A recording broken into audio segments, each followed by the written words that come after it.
Hi guys, it's Ginger. This post will be a little bit different. It's not surrogacy related. It's something more related to mainstream media that's making its rounds on Facebook right now. So I worked the last 4 nights. I worked night shift at in a very busy labor and delivery unit in Las Vegas. I work 2.5 hours from home. So when I am at work, I am at work. I don't see my family while I'm at work. I stay with a friend in Las Vegas. The video I'm referencing, I'm sure many of you have seen. It is the Miss Colorado, Miss America pageant talent section where she came out in her scrubs and gave a monologue about a patient named Joe and how she realized that patients aren't just a number and a diagnosis. And then shortly thereafter, well, this morning when I came home, I saw the video of the ladies from The View and their comments about her. And I'm appalled at what those ladies said, that she basically read her emails, and she said this as she went, she basically read her emails and made a face like, oh my God, what is this woman doing? Are you kidding me? And then the redheaded lady says, oh, what, is she wearing a doctor's stethoscope? I can't put into words how offensive that video was. As a nurse, that is my stethoscope, and the doctors know it is my stethoscope. And if they touch my stethoscope, I'm following them as they carry it wherever they are going, because my stethoscope is coming back to me. I paid for it. I worked for it. It's mine. I need that stethoscope. It's like a fifth extremity to a nurse. That stethoscope is used by all healthcare providers, not just doctors. Nurses, especially hospital floor nurses, use it every day at countless times a shift on their entire patient population. To say it's a doctor's stethoscope and imply almost that what she's wearing is cutesy like a costume, which is how I understood that, is offensive to the profession of nursing.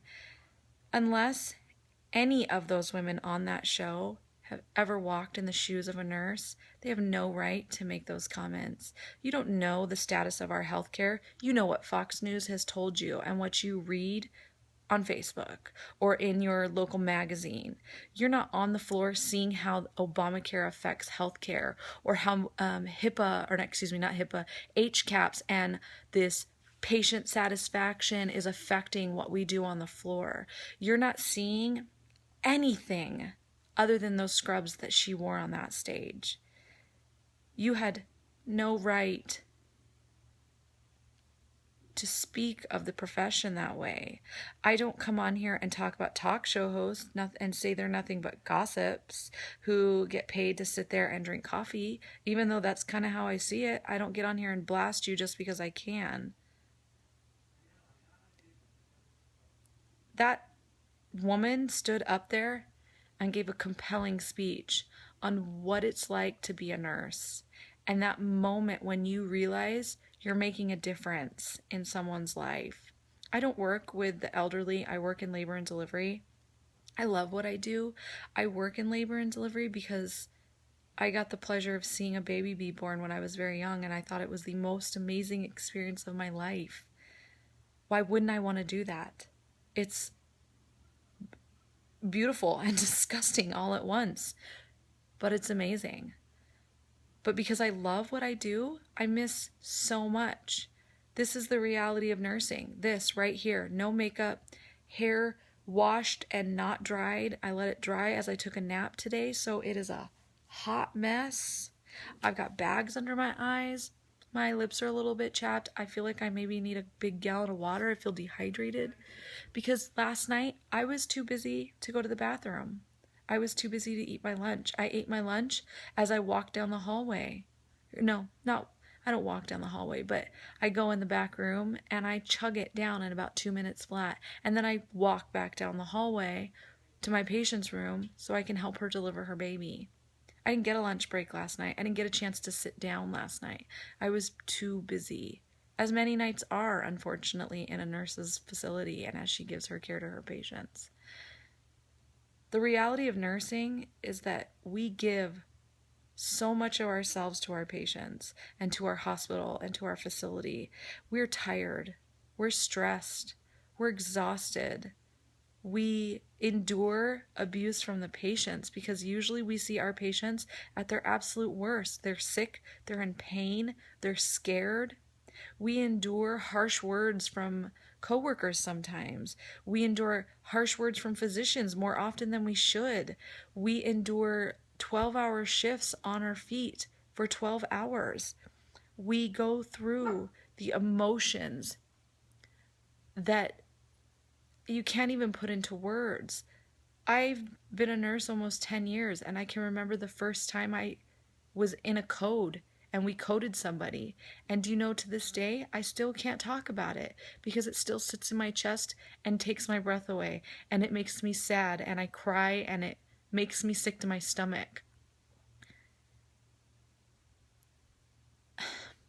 To sit there and demean the profession that cares for so many is beyond just rude.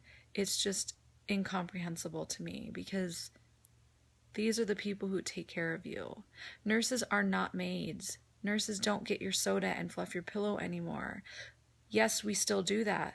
But on top of that, we're looking at everything. We're watching you. Even when we're not watching you, we're watching you. When you think we're washing our hands at the sink, we've got our eye on you. And we're looking for changes in your behavior, in your breathing, in your attitude, in the way you sit, in the way you move your face. And there's so much that we do. If you ask anybody, they're going to tell you in the hospital they see the nurse 90% of the time. The doc comes in once a day, is in the room for a few minutes, and then he comes back the next day. I have a very good friend of ours whose wife died of cancer a few years ago, maybe about 5 years ago, and he has nothing but respect for nurses. He goes, nurses are the reason my wife got held on for as long as she did, because of the care they gave, not because of the physicians. The nurses are who give the care. So, ladies of The View, I don't know your names because I don't watch your TV show. I don't have a lot of time for television. You owe Miss Colorado an apology. You owe the nursing profession apology. And I encourage you, I challenge you to go to your closest ER and ask if you can shadow one of those nurses for a day. You do what they do. You walk when they walk. You sit when they sit. You pee when they pee. You eat when they eat. You get a break when they get a break. You follow behind them and you watch what they do for these patients and what they endure and what they have to deal with on a daily basis. These TV shows of life in the ER and the shows that show babies being born and all these things, and these nurses going, no, this is serious, it's a real concern. That's not scripted. That's real. That's what it's like. I could never be an ER nurse. I could never be a geriatric nurse. It's not in me. But I am a labor nurse, and sometimes the happiest unit in the hospital, labor and delivery, is the worst. You don't have to hold a patient's hand as she holds her child who died. You don't have to console a family who's terminating because their baby isn't compatible with life, because the organs aren't functioning and the baby is dying inside of her. You don't have to hold a family whose premature child who was born alive just died in the NICU. You don't have to comfort a husband whose wife is being rolled back to the ER because she's bleeding, or to the OR because she's bleeding profusely and we're worried we're going to lose both mom and baby.